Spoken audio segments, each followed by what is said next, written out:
6 মাসে পরিবর্তন, এটা মানে সরকারের ঘুরে দাঁড়ানোর কোনো সংকেত, নাকি ওই যে ডবল 6 মাসে কোনো মন্ত্রী ব্যর্থতার একটা স্বীকারোক্তি? আমার মনে হয় যে যে পরিবর্তনটা এসেছে এটা হয়তো একটা সিগন্যাল যে সামনের দিনগুলোতে হয়তো আরও পরিবর্তন হতে পারে, কাউকে কাউকে সরিয়ে দিয়ে পরিবর্তন করে ওরকম একটা ধারণা দিতে চেয়েছেন। But question is what's the purpose of doing that, মানে এটার মাধ্যমে আমরা কি পাচ্ছি। যেমন শামীম হায়দার পাটোয়ারি যেটা বললেন যে ফরেন মিনিস্ট্রিতে 2 জন প্রতিমন্ত্রী, তো এটা একটু আসলে খটকা লাগার মতো যে 2 জন প্রতিমন্ত্রী কেন। আমরা জানি যে হ্যাঁ, পৃথিবীর অনেক দেশেই পররাষ্ট্র মন্ত্রণালয়ে মন্ত্রী, প্রতিমন্ত্রী, উপমন্ত্রী, অ্যাসিস্ট্যান্ট এরকম থাকে, মানে এটা থাকে, এটা একেবারে। কিন্তু সেম ক্যাটাগরিতে মানে ঠিক স্টেট মিনিস্টার 2 জন, এটার উদাহরণ আপনি খুব বেশি পাবেন না।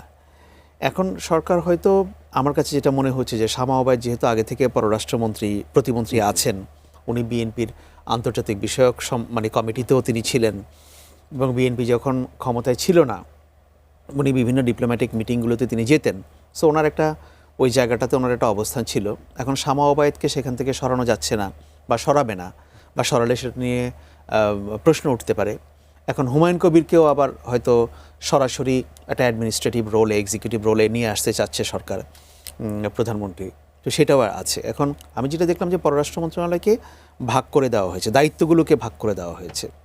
সো দায়িত্বগুলো যদি ভাগ করে দেওয়া হয় এবং তারা যদি ইফেক্টিভলি দায়িত্ব পালন করতে পারে, আমরা তো অবজার্ভ করতে পারি কয়েক মাস যেটা কেমন যায়, মানে তারা আসলে এই যে দায়িত্ব বন্টনের বিষয়টা কতটা ইফেক্টিভলি ডিল করতে পারেন।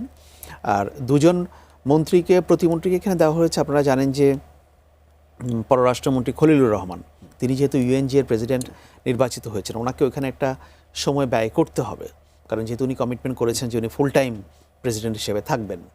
কিন্তু আমার কথা হচ্ছে যে যদি উনি ফুল টাইম প্রেসিডেন্ট হিসেবে সেখানে থাকেন, তো উনি পররাষ্ট্রমন্ত্রীর পদ ছেড়ে দিলেই পারতেন, তাই না? উনি তো একেবারে যে অপরিহার্য, বা আমি জানি না সরকার কেন সেটা করছে, হয়তো সরকার ভাবছে তিনি অপরিহার্য, সেটা হতে পারে।